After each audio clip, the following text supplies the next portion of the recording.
Металлургия өнеркәсіптің маңызды салаларының бірі. Бірақ ол сонымен қатар парниктік газдар шығарындыларының да ең ірі көздеріне жатады. Болатты балқытудың дәстүрлі әдістері парниктік газ шығарындыларының көбеюіне әкеліп жатыр. Дегенмен оның балама әдісі де бар. Жаңа технологияларды енгізу, кокстелетін көмірдің орнына сутегін пайдаланса, бұл шығарындылар айтарлықтай төмендеуі мүмкін. Сутегі жану кезінде парниктік газ бөлмейтін таза отын түрі. Сутегі технологиясынан бөлек металлургиялық кәсіпорындар көміртек диоксидін ұстау және сақтау жүйесінде енгізе алады. Бұл жүйе арқылы түтін құрамындағы SO2-ні ұстап, атмосфераға өтпес үшін жер асты қоймаларында сақтауға болады. Мәселен, Fortescue Metals компаниясы Infinity Train деп аталатын әлемдегі алғашқы парниктік газ шығарындысының пойызын жасап жатыр. Батареямен жұмыс істейтін электр пойызы аккумулятордың электр жүйелерін толық зарядтау үшін гравитациялық энергияны пайдаланады. Infinity Train 2030 жылға қарай Fortescue компаниясының көміртектен толығымен бейтарап болуын жеделдетіп қана қоймай, жылына 82 миллион литр дизель отынын тұтынудан бас тартуға мүмкіндік береді. Демек, 212 миллион тонна SO2 қалдығы ауа қабатына өтпейді. 2021 жылы Казминералс компаниясы металл өңдеу процесінде өндіріс тиімділігін арттырып, тонналап алынатын мысқа аз энергия жұмсау үшін жасанды интеллектіні қолдана бастады.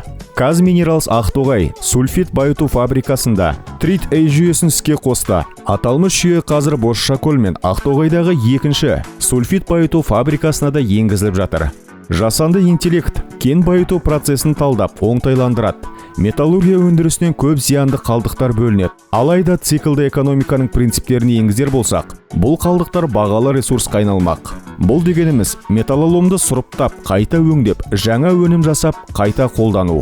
Мұның арқасында қалдық мөлшерін азайтып қана қоймай, жаңа ресурстарға сұранысты төмендетуге болады.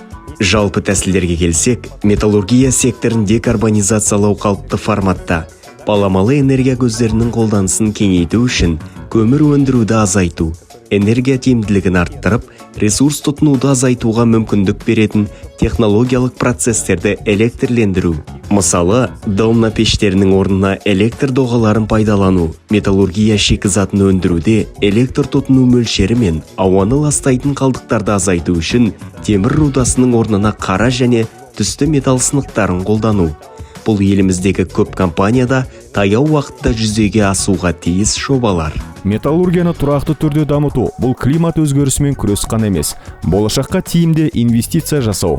Бір жағадан бас, бір жеңнен қол шығарсақ, металлургия өндірісін таза, тиімді әрі тұрақты етеміз.